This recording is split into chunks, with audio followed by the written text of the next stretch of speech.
What's up?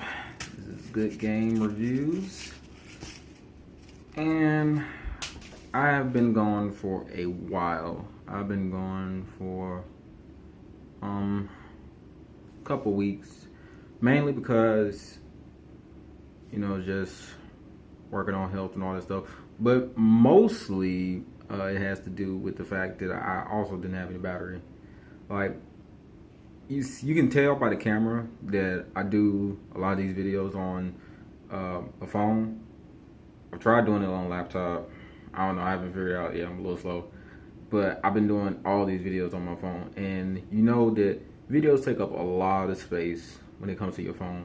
So, yeah, I had to get like a whole SD card and stuff. Because the phone don't come with anything. It just comes with, the gigabytes that it has on it, and use that up on like videos, apps, all that different type of stuff. So when it comes to making videos, like, you can only make so many to the until like you ain't gonna have any more space on your phone. So now that I got some extra room on my phone, I'm gonna be putting out a lot more videos, not just on games, news if I want to, science, I mean, you name it. I'm really trying to expand this. But for now, let's talk about the last game of the season, Week 17, Jets versus Patriots. Final score, 3-38. I mean, what did you expect? I mean, honestly, do we expect anything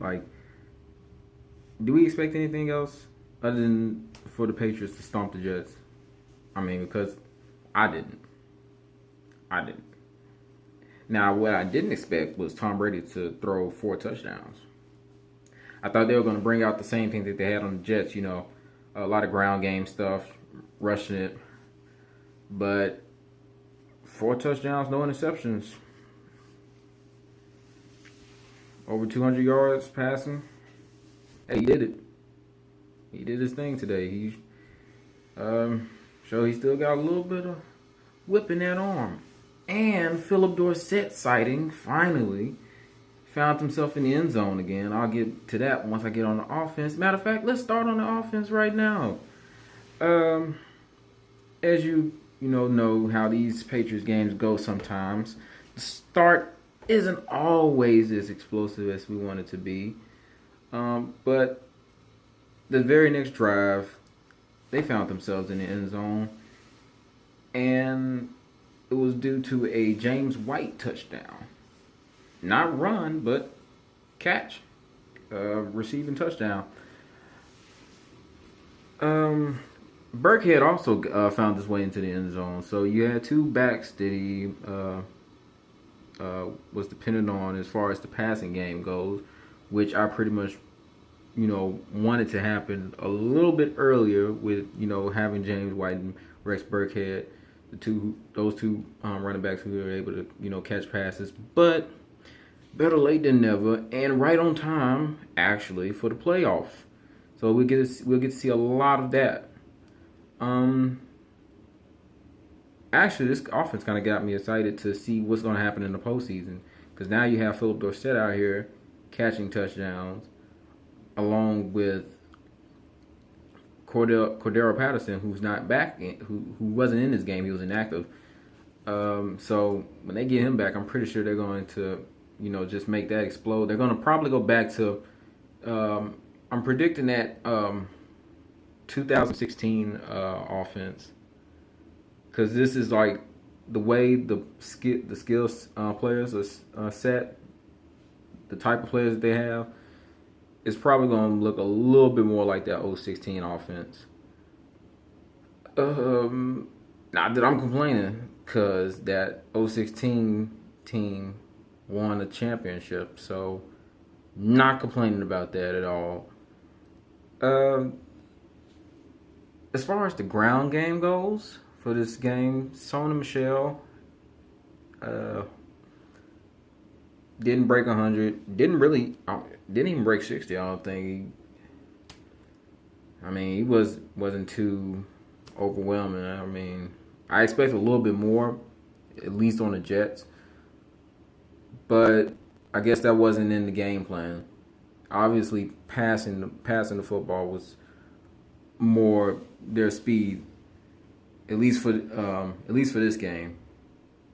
Now we know they change week to week. They're never the same team. They always change what they're going to do, whether they're going to run it or they're going to pass it or they're going to do both or whatever.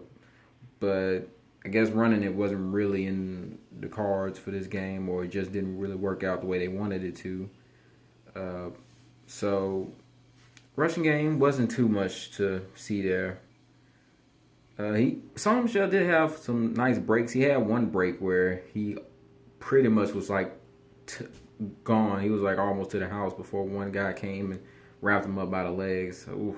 I was just like, no, you wanted that one, but I mean, as long as the team wins, that's really what I care about. You know, last week it was rushing the football. This week it was passing the football. Whatever it takes, really. That's all I say as far as the offense goes.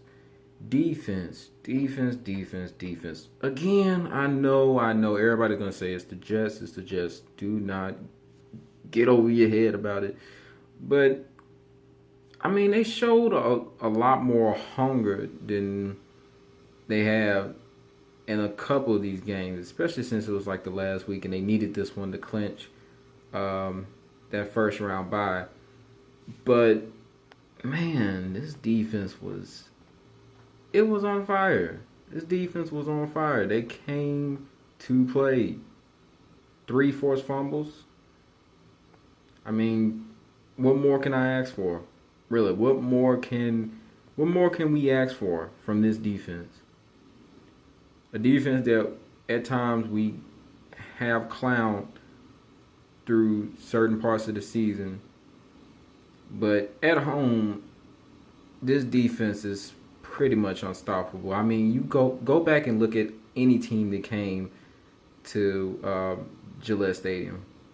Go back and look at any team. Like, go back and really look at that game and look how the defense played. I'm telling you, nobody. People talk about the Ravens defense. Don't nobody want to see the Patriots defense in Gillette Stadium. Nobody wants to see. First of all, nobody wants to see the Patriots in Gillette Stadium, and that's exactly what a couple of these, whoever is unlucky enough to get to the divisional round, is going to have to see. That's who they're going to have to meet. A Patriots team who's had a week off and is at Foxborough. I'm telling you, like, think about this. They went 8-0. 8-0 at home. Undefeated at home. Think about that. If they would have won that Miami game, they would have ended the season 12-4. They would have had the first seed, and they would have had a perfect record at home. And they would have had home field advantage. Let that sink in. A team that is undefeated at home would have had home field advantage if not for the Miami game. And the road to the playoffs travels straight through Gillette Stadium. No team wants to see that. I know there's a lot of people who say this probably isn't the year based on the losses and based on how this team has looked, but a lot of that funkiness that we've seen has been on the road. We've had some good on the road games, but a lot of that funkiness that we've seen has mostly been on the road. As far as the home games go, they're the best in the league, in my opinion. They're the best in the league. So, I mean, you had 3 good forced fumbles. You had the one from Trey Flowers, which would I think started it off, and that's how the ball got rolling. You had the one from Adam Butler, which was also scooped up by Van Noy and ran back for a touchdown. So that makes my fantasy team look really good. And I'm spacing out on this one a little bit. I'm sorry. But, man, I'm just ready for the postseason. I really am. I couldn't care less about any of these other games, to be honest. Except Kansas City and the Chargers. Now, keep this in mind. If those two teams lose, we still get the first. We get the first round bye. So keep your fingers crossed. But I mean, really, don't count your lucky stars, because I don't really see either one of those teams losing to their opponent this week. So let's get on to the special teams. Had a couple good punts. Pretty much they did what they had to do. They wrapped up who they were supposed to wrap up. No like really big returns or anything like that. I mean, they pretty much did what they had to do. But man, if I could go back to let me just go back to the defense, because this is what we need to see. They had I don't want to say 2 or 3 stops on 4th down. This is what we need. I know this is a weak opponent, but this is the type of aggressiveness that we need. We need to show that we can stop teams from converting. We need to be able to show this. So let me go ahead and give the offense's grade, which I'll give it an A. I mean, 38 points. A. You get over 38, you get an A. You get an A. Defense. A. Kept the team to 3. I don't care how weak it is. You kept the team to only 3 points. Stopped them on 4th downs. Stopped them from converting. Made turnovers. Scored on turnovers. A. Special teams. A. So really, like, this is probably the best they've done. Even though it's a weak opponent, even though it's the last game of the season, this is probably their best all-around game. I think this is exactly what Tom Brady wanted to see when he was talking about wanting a good 60-minute type game. This is about the best that they've had, really. It's about it. It is. I mean, go back and look at any of the other games. I don't care about the opponent or any of that. I'm just saying, just the game in general. This is the best that they had as far as an all-around 60-minute game. So, kudos to them. Well, this has been Good Game Reviews. I'll see you come the divisional round.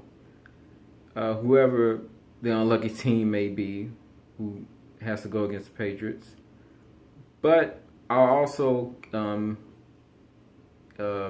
make sure to cover anything just in case, like, any players are not able to participate, or if